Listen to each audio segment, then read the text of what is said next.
صلى على النبي قول عليه افضل الصلاه والسلام. في البدايه كده لو مش مشترك في القناه انزل اشترك دلوقتي حالا عشان يوصلك كل الفيديوهات الجديده. تعال نسمع الاول كابتن خالد الغندور بيقول ايه وجنونه على مشاركه الكهرباء في مباراه السوبر بين الاهلي والزمالك يوم 5/5 في الامارات. تعال نسمع بيقول ايه وارجع لي تاني عشان لسه في فيديوهات تانية هتبسطك. يلا بينا. جماعة، يا جماعة يلي بتسمعوا وبتشوفوا ده كلام رئيس لجنة التظلمات الحالي. ده اللي فهمه في القانون، ده اللي عارفه، وقال لك لا يمكن لجنة الانضباط تطلع قرار بعقوبة إلا لو فعلا يكون عمل حاجة.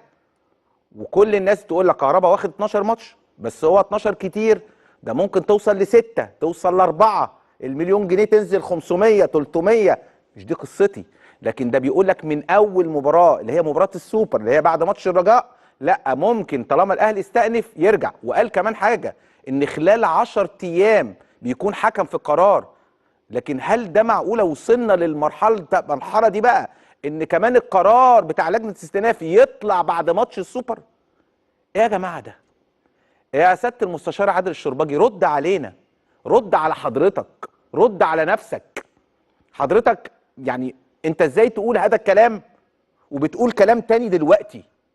ازاي حضرتك موافق ان انت تقول لا طالما نادي الاهلي هيستأنف يبقى كهربا يلعب والعقوبه تتشال لغايه ما انا انظر في التظلم؟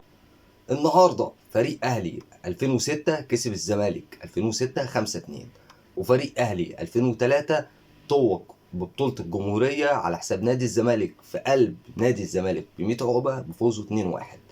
وكابتن خالد الغندور طالع بيتكلم على الكهرباء، سايب مشاكل ناديه وطالع بيتكلم على الكهرباء وعقوبة الكهرباء. بص يا كابتن خالد، انا مش ضد ولا مع اي حاجة من اللي انت بتقولها دي. انا والله كلامك ده بيموتني من الضحك. بص يا كابتن خالد، انت طريقة كلامك ده سايب ناديك كله ومشاكله وبتتكلم على الكهرباء. وبمناسبة الكهرباء، احنا كجماهير النادي الاهلي وكنادي اهلي عايزين نعرف ايه العقوبة اللي تم الاستناد ليها ان انت تديله 12 مباراة. يعني ايه البند اللي في اللائحة بيقول لك كده؟ ده بيقول لك سب الدين بياخد 8 مباريات، تقول لي ده يتوقف 12 مباراة ومليون جنيه؟ طيب بص يا كابتن خالد، كهربا كده كده هيلعب السوبر عشان تريح نفسك. يعني اللي في اللائحة عندك بتقول اللي يتوقف في الدوري، خد طرد في الدوري، يتوقف في الدوري، يتوقف في الدوري، يتوقف في الدوري، يتوقف في الكاس، يتوقف في الكاس. كل بطولة على حدة حالها زي ما بيقولوا كده، كل بطولة منفصلة عن التانية. انت بقى مش عارف في ايه يا كابتن خالد. انا بقول لك اللي غلط يتعاقب، كهربا لو غلط يتعاقب، انا ما قلتلكش لا، ولا ما قلتلكش ان هو ما غلطش ولا اي حاجة. هي لجنة الانضباط هي اللي تحدد. غلط يتعاقب. بس يا كابتن خالد ركز شوية مع ناديك وفكك من الكلام ده. اما بخصوص بقى ان انت بتقول استئناف والتظلم والاهلي قدم وما قدمش وازاي يطلع بعد ماتش السوبر، يا كابتن خالد ده كهربا توقف بعد مباراه الاهلي والزمالك اللي كان من حوالي 3 شهور. يعني انت واخد بالك القرار طلع بعديها ب3 شهور. دلوقتي انت عايز يطلعوا القرار بسرعه عشان ما يلعبش السوبر. وحتى يا كابتن خالد لو طلع بسرعه كده كده هيلعب السوبر، هيلعب السوبر زي ما قلت لحضرتك، ان كل بطوله منفصل عن الثانيه. ريح نفسك يا كابتن خالد. تعالى نسمع محمد عبد الله بيقول ايه على مانويل جوزيه وارجع لي تاني. يلا بينا. حد عداه خالص جوزيه خالص. يا راجل، جوزيه الاسطوره. اسطوره بالنسبه مش عايز اقول لك مش بالنسبه بالنسبه لك لنا، انت بقى ولا بالنسبه هو اسطوره. ده عنده جمهور النادي الاهلي، ده جوزيه ده اهم واحد جه في تاريخ النادي مع الاهلي. كل الاحترام ليهم طبعا بالنسبه لهم هم، انما بالنسبه لي مش اسطوره. اسطوره ليه؟ انا ما يعني اسطوره ليه؟ انا كان ليا الشرف ان انا لعبت في نادي الاهلي. بقول لك كده خد كل حاجه، هو في حاجه ما خدهاش؟ بايديه. مش هو كان مدير فني؟ ايه يعني؟ هو كل مدير فني جاب بطوله ولا جاب بطولتين ولا جاب 10 يبقى هو اسطوره؟ ده اللي كان هيبقى اسطوره، اسطوره. بس ده اللي انا عايز اقوله لك. ولا هو اسطوره بلعيبه النادي الاسماعيلي؟ لعبه نادي الاسماعيلي بس. يعني نقدر اخد منك مثلا منشط ان لعيبه الاسماعيلي هي السبب في اسطوريه جوزيه؟ طبعا طلعنا. محمد عبد الله بيقول لك مانويل جوزيه مش اسطوره. ليه يا عم مش اسطوره؟ بيقول لك مش اسطوره. ايه يعني عمل ايه؟ هو كل واحد جاب بطوله ولا بطولتين اسطوره؟ من غير لعيبه نادي الاسماعيلي جوزيه ما كانش حقق البطولات دي. طب يا حاج انت اللي بتتكلم على مانويل جوزيه، انت عملت ايه مع مانويل جوزيه؟ وانت لعبت معاه؟ ده مانويل جوزيه كان بينزلك كده دقيقتين تحنكش بيهم في الملعب، انت ما كانش ليك اي دور. بمناسبه لعيبه نادي الاسماعيلي، هي اللعيبه دي مش كانت في الاسماعيلي ما حققش بيهم بطولات، والاهلي خد ال 11 لاعب بتوع الاسماعيلي خد بيهم البطولات ولا ايه؟ ما هي نفس اللعيبه كانت في النادي الاسماعيلي ليه ما حققش بطولات باللعيبه دي؟ جاوبنا. ما انت مش بتقول اللعيبه دي اللي خلت الاهلي وخلت مانويل جوزيه هو اللي ياخد اسطوره وبطولات؟ قول لنا اللعيبه دي ما حققتش ليه بطولات مع النادي الاسماعيلي؟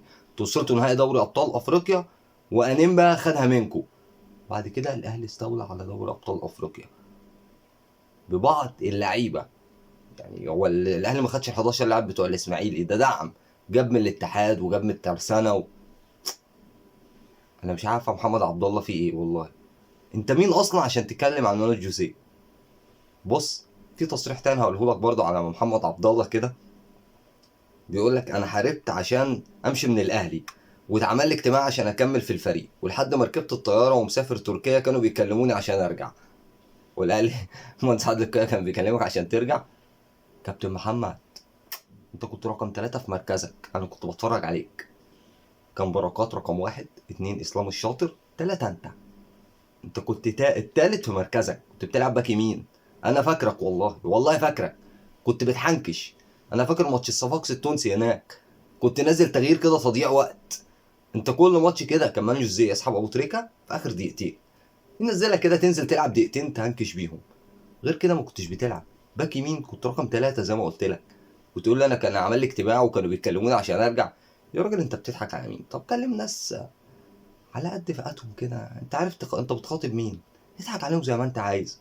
انما الناس اللي فاهمه الكوره للاسف عارفه تاريخك. تعال اسمع بقى معايا الاعلام التونسي بيقول ايه عن النادي الاهلي وارجع لي تاني، يلا بينا. اهلي شاكر 2-0 الاهلي ظهر لي البارح ورا علو كعبه في افريقيا. نعم الاهلي المصري كيف معناتها صعيب برشا، ولو انه نتمناو انه منذر الكبير وخالد المولي يرجعوا ويعملوا رومونتادا، ولكن صعيب برشا مع الاهلي المصري. معناتها الحقيقه الاهلي المصري معناتها يعرف كيفاش يربح الاطراح هذايا، خاصه وقت اللي يساجي معناتها في مقابلات اللي هو يبدا عنده افونتاج صغيره في بلاده، دونك يمشي لك غادي يدوسي معاك ويربح الوقت ويعرف كيفاش يلعب. دونك الاهلي المصري زاد عنده شانس. نعيم، كيفاش ريت الاهلي المصري البارح في حضور 52,000 متفرج؟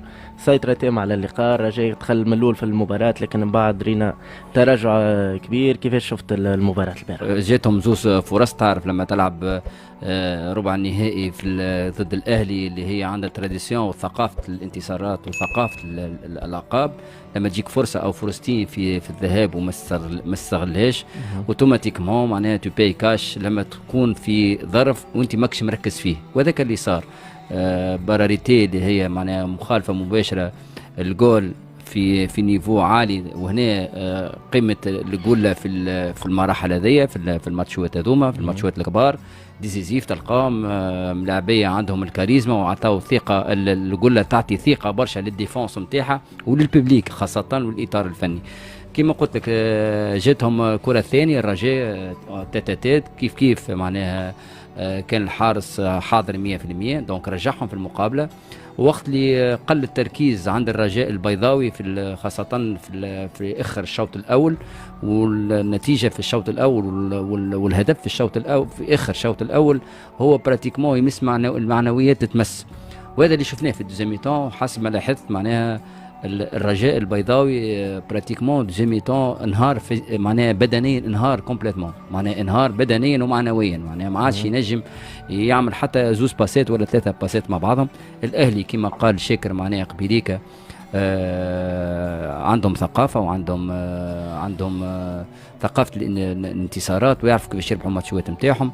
فريمون اللي عندهم اللاعب نتاع الافريق دو سود اللي هو بيرسيتا وشحاته على اليمين وهو على اليسار، كيف مع علي معلول البارح رقم قياسي هاو جايك، وزيد كهرباء، وزيد عندهم ليزي قويين اللي هو معناها علي معلول والرياض دروا اللي هو محمد هاني. فريمون معناها هذه اللي تنقص، انا سامحوني اللي تنقص الترجي التونسي حاليا توا هما لي زيدي اللي يعطيو الاضافه من تالي، لانه يعني في الفوتبول مودرن لازم لا رير دروا ولا رير غوش يعطيوك الاضافه في لي مونتي، في لي تايمينغ نتاع المونتي.